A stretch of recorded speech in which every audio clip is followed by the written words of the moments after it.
Rad. Hi, Derrick. Hey, Jordan. How's it going?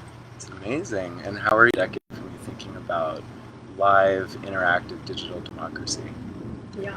Blockchain based, safe to use, really, effective way to take back the power because we all know that it doesn't really work to, be interacting with our leaders on a once every 4 years basis. So, like being able to actually pilot the ship with all of us who actually have the right to decide what our government does. This is something when I met Jordan just a few weeks ago, it blew my mind because it feels like. Well, I want to let you share, what you're all about, but I'm so Yeah. excited, soul family out there that are watching this, to meet this incredible revolutionary to Yeah. create interactive government. So I there's more to the platform than that, Oh, absolutely. but let's get into it. Yeah, so I will just start by saying this entire journey has just been uh, very beautiful and amazing. And I will just say that like these are not my ideas. These are a collection of many different ideas that people have had and proposed. This last year, there was a huge disparity and a huge, there seemed to be like no communication from our city, from our state. The only thing they were talking about was vaccines or stay inside or mask up. And, we had an autonomous zone, right? And I understand that there are, Seattle has about, close to 1 million people living in that city. I believe it's like 800,000 and whatnot. And that is a lot of people to manage and listen to everyone individually. But we now have the technology. If you look at like influencers, if you look at how companies take a pulse to engage their employees, right? Even they understand using their workforce to amplify and promote their ideals. And I think the same can be done with government. I think the best technology out there that would be able to facilitate that is the blockchain network. Yes. We have the technology. We're ready for this. How are we so antiquated with voting and participation? There's so much waste in the government. Everyone knows it. Yeah. The political process is so broken. So maybe just like from a high level for those that maybe don't know what or you might know what blockchain is, and that makes you think of Bitcoin or cryptocurrency. At a fundamental level, I mean, I can share about that too. That just that blockchain is amazing in the fact that it's able to, be completely secure, unhackable, able to, in a really accurate way, trace democratic processes, and also it's something just on an interaction level. We have these smartphones. Every one of us have these. If you're watching this, you have one. My 85-year-old grandma has a Facebook and a smartphone.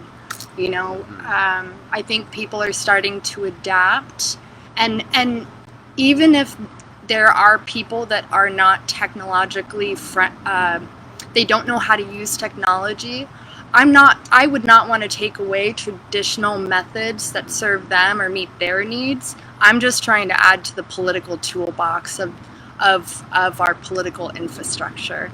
And then, just to kind of, I honestly feel like how somebody tried to explain what the internet was before it ever came out to somebody is very similar to explaining what blockchain is. But think of it like the internet. But instead of Facebook being able to access your data is encrypted. Yes. Right? So they would still have access to your data without invading your privacy.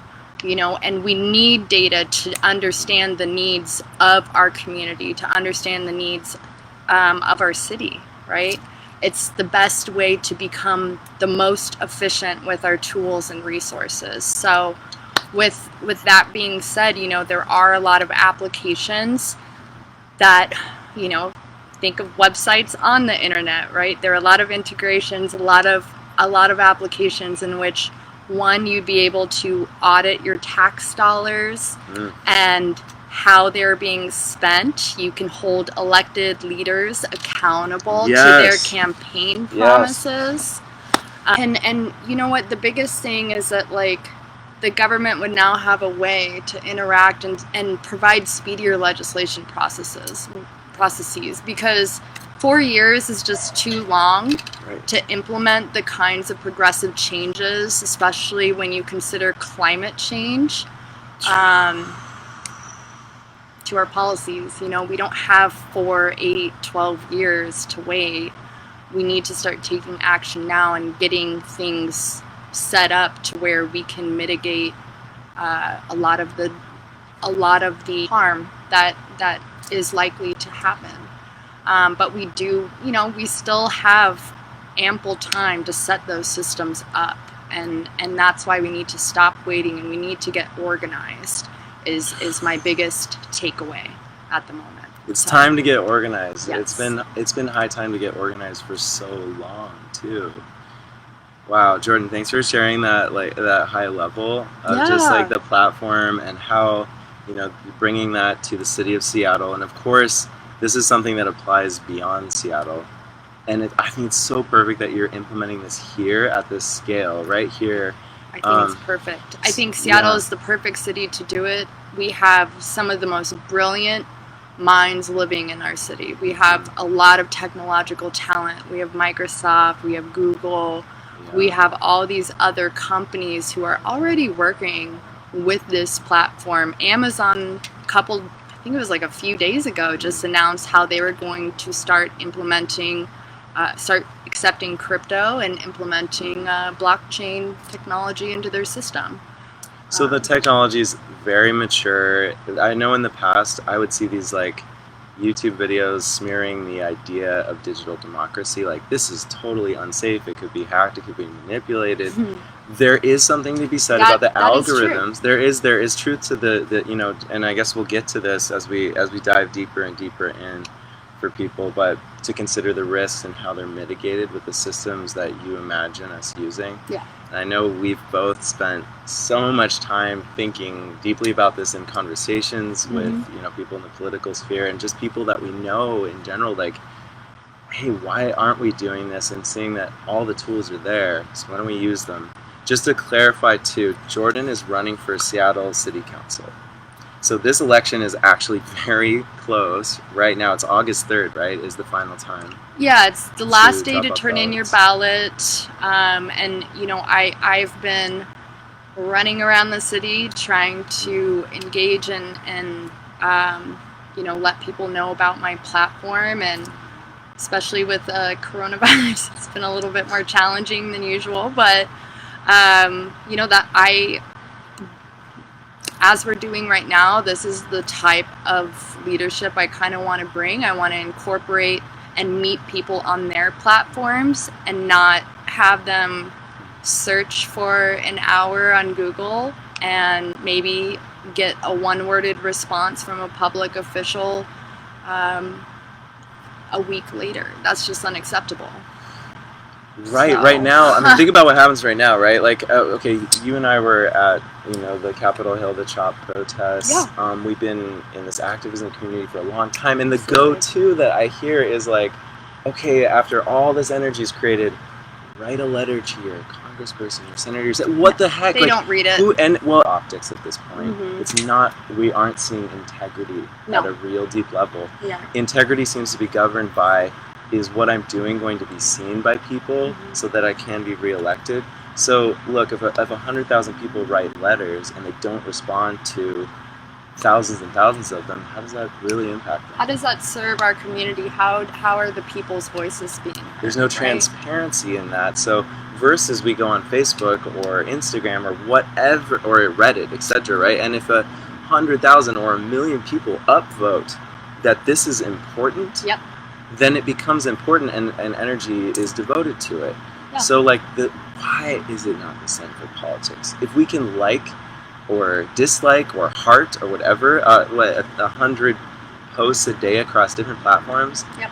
we care a lot. Do you, like, so many people care a lot about what's happening in our world, in our state, in our city, and yet we're still writing things in the mail that go unseen and unaccounted for by politicians. We're seeing politicians, not follow through on their promises. And how is that tracked? How is that watched? They vote opposite of what they ran their campaign on in the first place.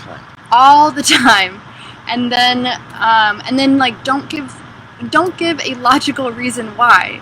They aren't telling us why they are making the decisions that they're making, and something I really want to do. It's like I understand that there are a lot of things that, may pop up or that you may have to adapt to, and that may change the outcome of certain practices or certain things that you need to get done. But you have to absolutely communicate what those reasons are and why you are doing them with your constituency, because that is the biggest, it makes me very cranky. And it's not just you. Hey, do you feel that? Pop it in the comment box. Are you feeling resonant with some or all of what we're saying here? Like, are you feeling met? Are you feeling transparency from your government?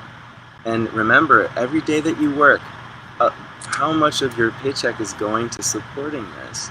And how much participation are you honestly getting? So is the pain point there? Is the need there? Is the desire and longing there for you to actually, it's like we've forgotten sometimes, it feels, that this is our government. Yeah. That we actually... we are the government. We are the government. We the our people. Resource. This is our we are the people. Yes. And that's gotten flipped over time. And we could probably have a discussion, Jordan, about is this because why hasn't the government implemented something so obvious already? Is it because they're stuck in their ways, they're resistant, or is it just lack of organization? No, it is because they do not want to give their power away. Plain and simple.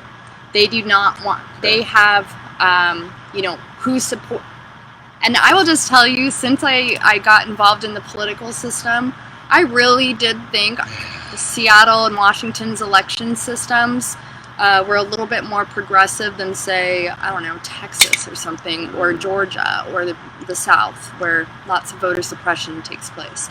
And I don't necessarily see it being a product of voter suppression. I do see, when media companies are endorsing one candidate and only writing about them, not sending questionnaires or asking for ideas or opinions from other candidates, that is, I think that is suppressing the candidate's voice. I think when political committees only endorse you based on how many donations you've raised, Real talk. Because a lot of people do look at those, and that is not, I just do not believe that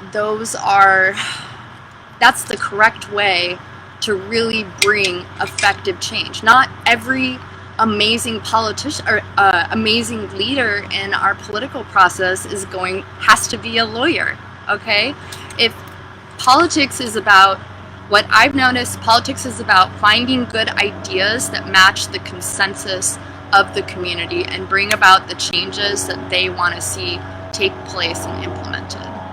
Right? Yeah. If you do have a few minutes out of your day to share this with anybody you think would be interested in bringing the concept of blockchain to Seattle, I really do think it's time that we have more of a direct democracy. Because obviously, there's, mistrust in our government is at one of the biggest all-time highs. I don't want to take anyone's voice or tax dollars or vote away from them. I want to bring it out everywhere, or to everyone, excuse me. So if, for example, a person wanted to use their tax dollars to support police, that would be up to them. If I wanted to use my tax dollars to fund a social worker or a mental health counselor to respond to a mental health crisis or a nonviolent nonviolent call, for example, I feel like that is my right, that's their right, that's all of our rights, you know? And yeah, and I really do think that like the community, it is imperative to democracy that our community be able to dictate how it is held accountable, right? It shouldn't be based on systems predicated from slavery, from racism, discrimination, Yes. because Yes. they've obviously abused their power, as we've seen more than enough evidence last year, and really not very much meaningful reform. I mean,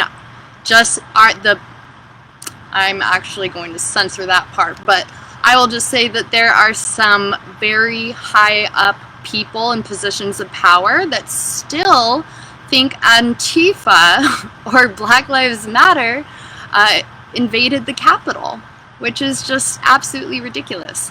So, you know, I don't think that those are the leaders that should be making the judgment call of whether or not someone has a criminal record that stains every single opportunity, employment, housing opportunity as well.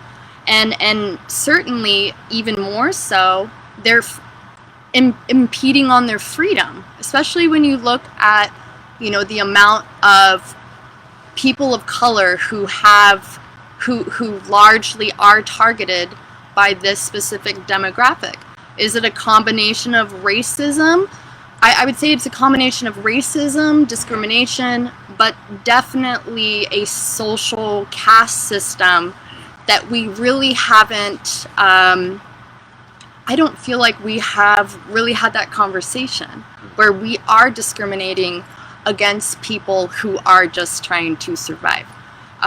People who are living paycheck to paycheck and then get pulled over and ticketed, and now they can't pay their rent. And, you know, there's just so many, I don't think the proper way to hold someone accountable or give them a consequence for their actions is monetary, especially when 99% of people are barely kind of surviving right now. And not barely, I would say 90%, excuse me. But, you know, things are escalating. Inflation is going up. You know, renters, people in my generation and below, we have the lowest wealth compared to, you know, people in the more, what's a good way to say that? So, like, yeah, you mean like we have no millennials equity versus elders that, and Yeah. also this is about race too. This is about all those things. But there's, I mean, just look at the distribution of wealth right now, Yeah. the distribution of power. We know that historically we're at levels that have not been seen since really the Great Depression. Like, it's extreme wealth income inequality, and with wealth income inequality, we know that the way that this government is currently functioning with Koch brothers, which is just a tiny symptom of a much larger machine that operates based on who has the greatest finances, corporate backing in order to get elected. So that's, at the end of the day, the people that are deciding who gets into office, who gets nominated, and then what promises, whether or not a candidate makes a bunch of promises, what actually gets done is about it being in service to those who can finance their next campaign. That's just the way the political system is currently situated. So this all boils back down to, you know, really, if the power centricity moves like back into the hands of the people, so that they can actually protect it. We give up all of our power the moment that someone's elected.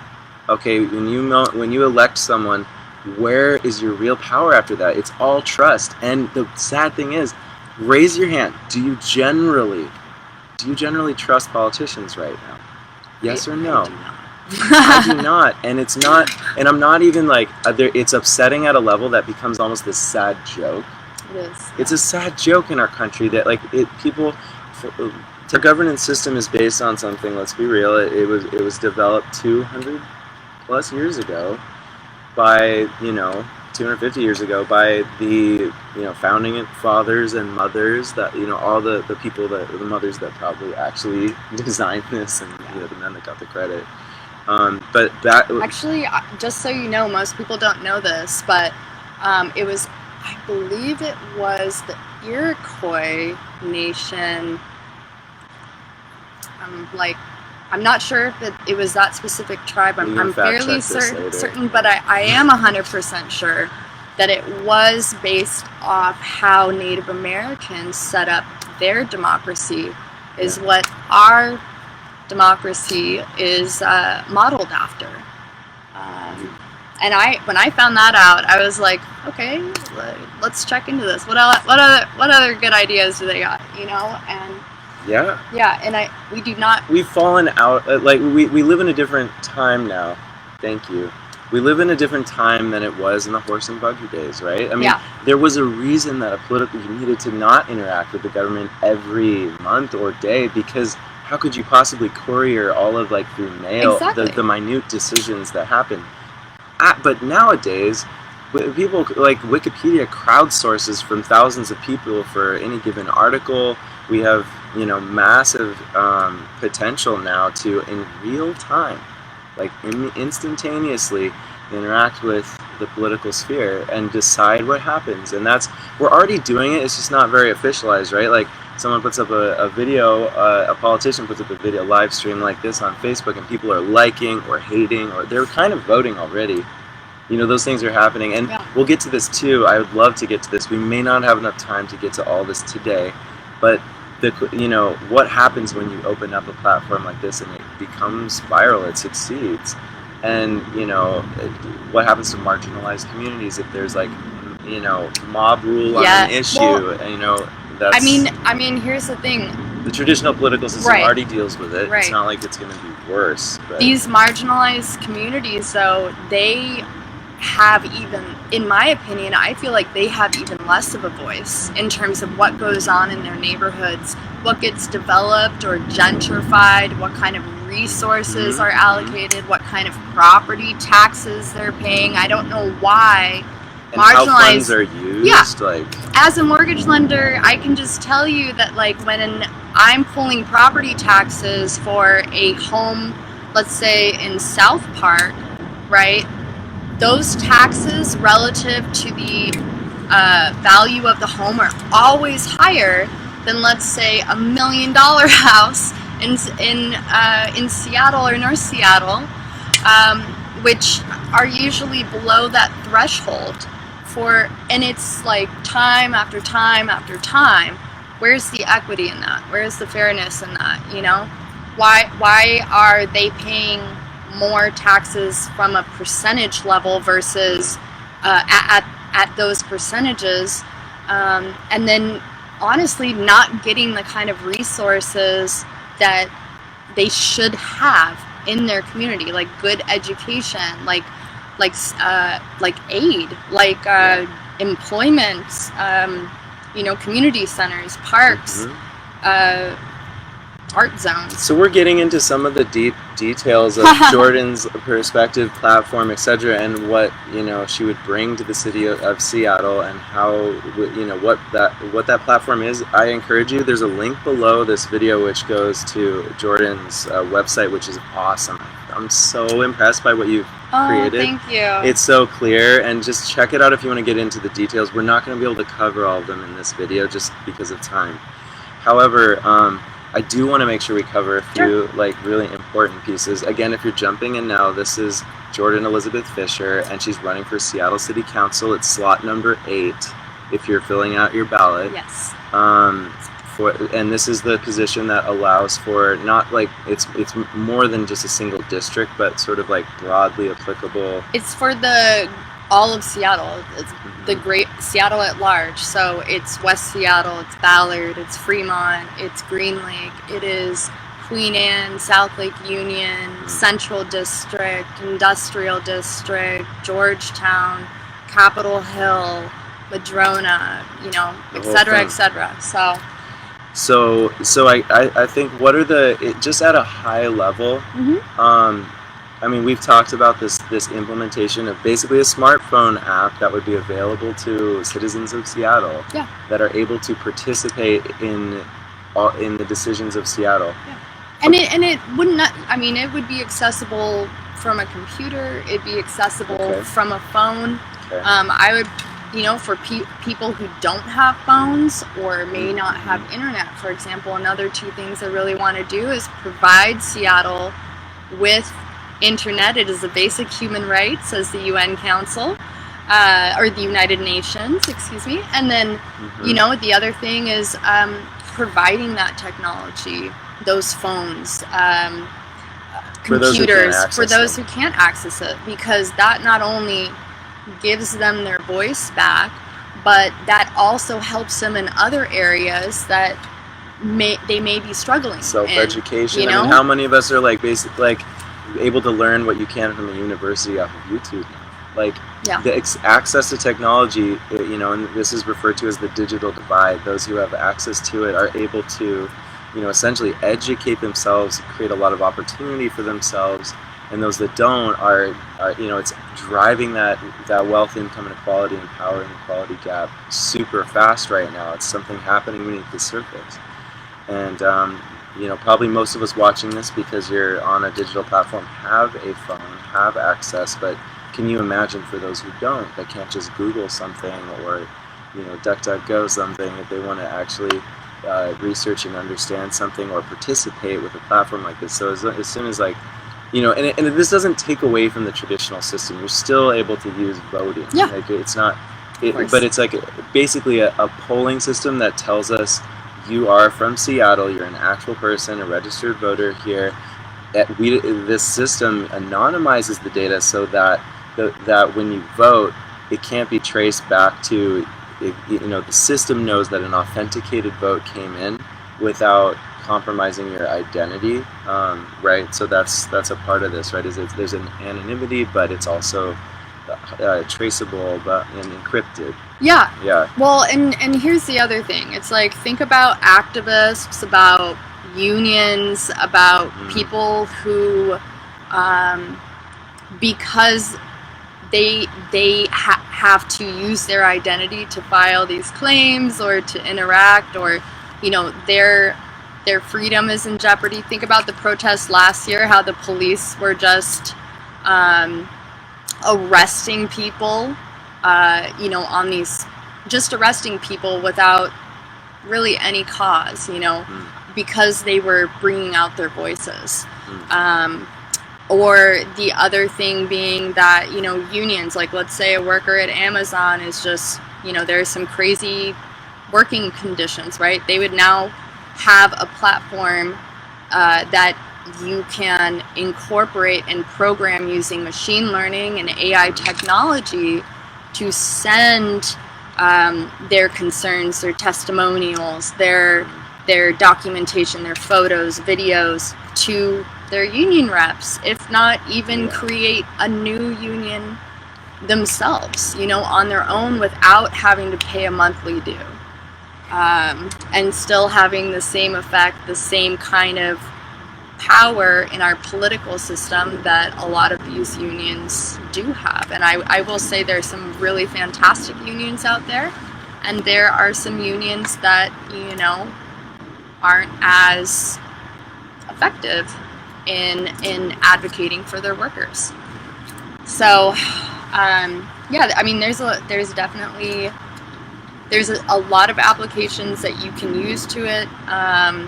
I just wanted to point out that I have been interacting with a company and just absorbing every little tidbit and every little thing that they could provide Seattle and create on this platform specific to Seattle's needs. And after an analysis of our city budget, they were able to determine conservatively a savings of $1.3 billion, guys, that we could flood and we could have healthcare. We could have healthcare. We could have, because there's so much inefficiency. There's just so much, and there's a lack of traceability and highlighting, bringing like a heat map to where the inefficiencies really lie. This is where data analysis and myself with a background in artificial intelligence and automation in those spaces, like I know it drives me crazy that this isn't happening. Like what are within publicly available policy decisions and the cascading sort of financial commitments and tracing how they play out.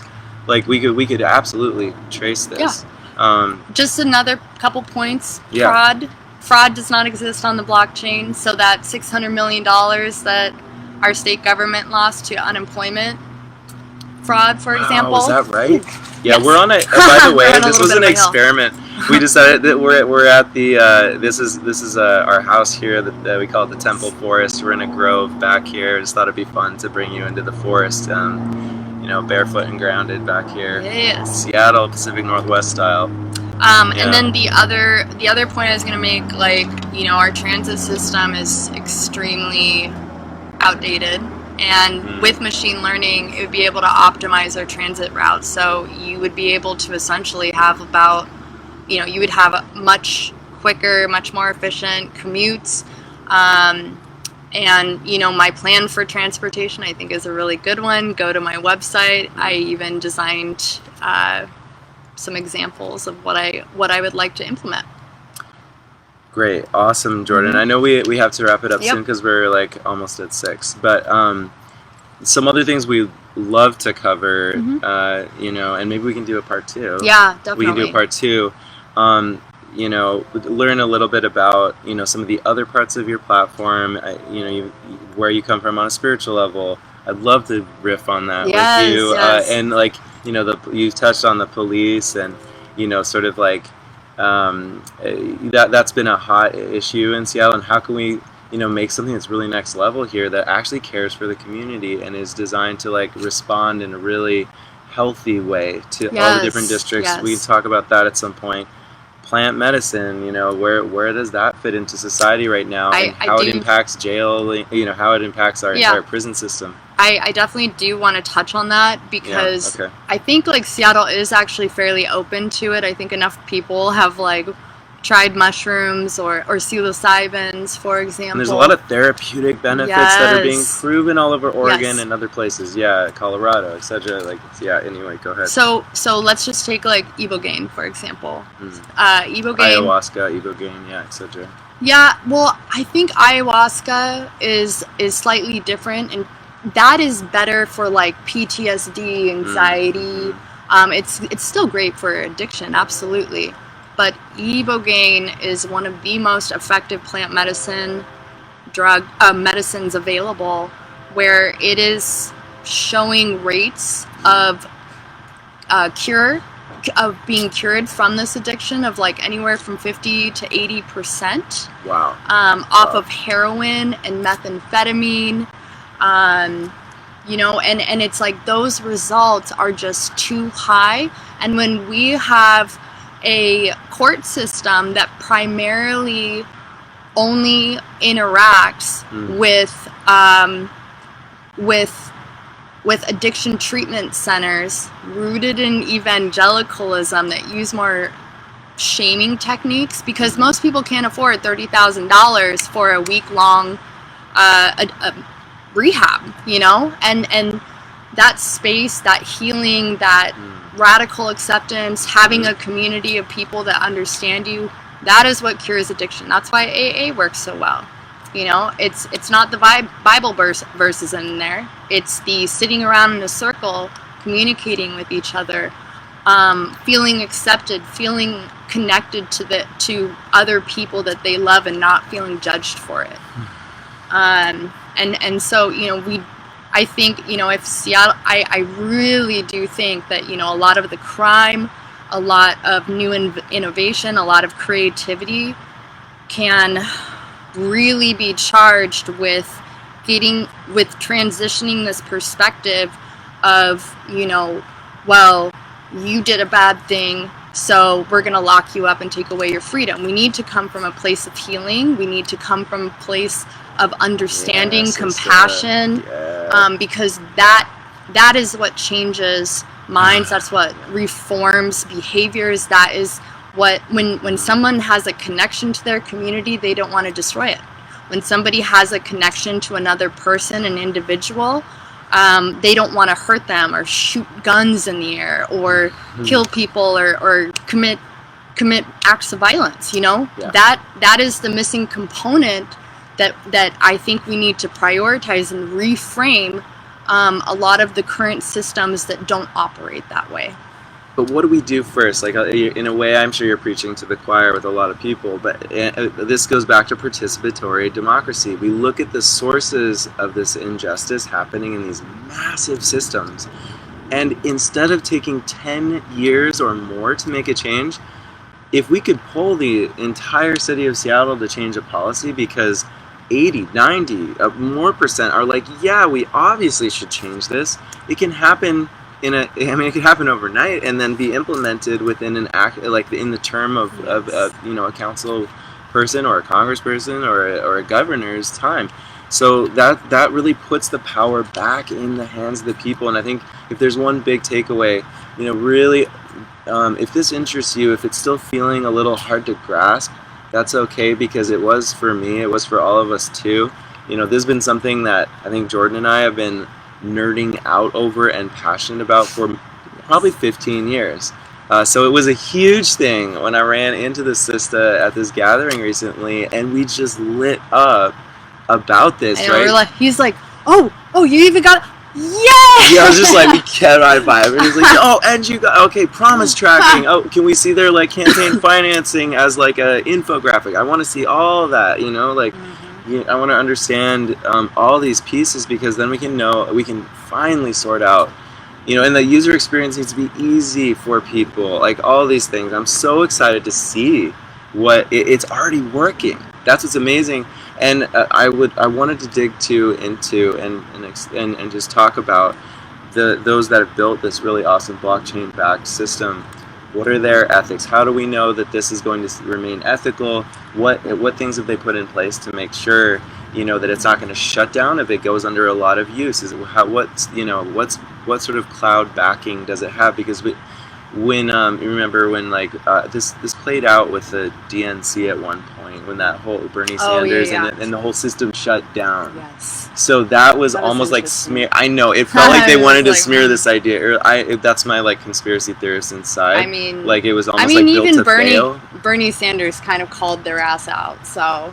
Yeah, so this needs to be robust, tested. Absolutely. There's a lot of things about it, and we'll get into that more for all y'all blockchain nerds out there. I think we'll do a further, more technical episode on this. Yes. And so part of this system does handle promise tracking. So how do you feel about everything you're saying now being promise tracked as potentially the Seattle City, council member? Yeah. Well, here's what I will promise, is that what I want to do is give Seattle more power over their tax dollars, legislation, over and I think that, first things first, we need to get organized. We need an easy, interactive way in which our community can sign one-click button, a petition. We want healthcare, right? We want social workers. We want free internet. Yada yada yada. We don't want to give money to Walmart. We don't want to give money to corporations anymore. We need to give money and invest in our communities, because they are not meeting the standards of living in one of the richest states, one of the most richest countries in the entire world. True. It's absolutely ridiculous that we have billionaires going to space who live maybe 20 minutes from Seattle, all these companies, and then there are people dying on the street, freezing to death in the middle of winter without pants. Seattle, we got to get into that at some point too. Yeah. The housing issue. Affordable housing. And that is just unacceptable. In housing, affordable housing, homelessness, I've been an executive director for a nonprofit I volunteered, worked with mutual aid groups for a decade, and have been volunteering all of my life since I was 15. In addition, I'm a mortgage lender. I know how real estate works. I did not realize how racist it was and discriminatory until early 2020. I'm sure you can fill in the gaps on that. And HOAs, redlining, all this stuff. But here's what's really great is that I know exactly what needs to be fixed. I know exactly how these rich real estate investors think, what they try to do, how they try to manipulate our leaders into providing, multifamily housing or, opening up single family housing for affordable homes. I'm just going to tell you right now that they planted that idea there, made it sound good. Yep. They're going to swoop in and take all the profit for themselves. Yep. So there's a lot of things that we can really, I really do know my stuff when it comes to that.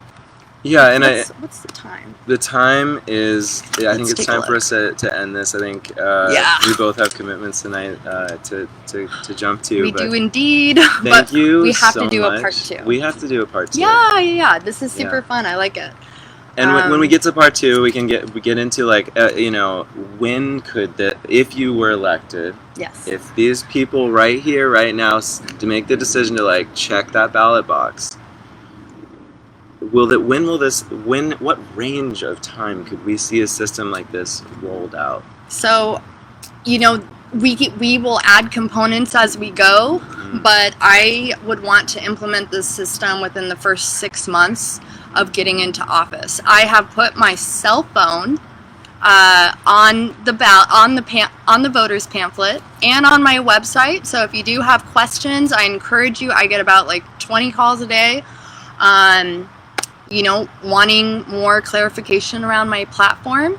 So I encourage you to do so. I'm not someone who's not going to call you back or text you back. I may not have time at that very moment, but I will make contact with you and interact with you because I do not want to set that same example I want to set a different example than our current leaders and current administrators are providing. So, because this idea is just too important, and I want to spread it like wildfire, not just in Seattle.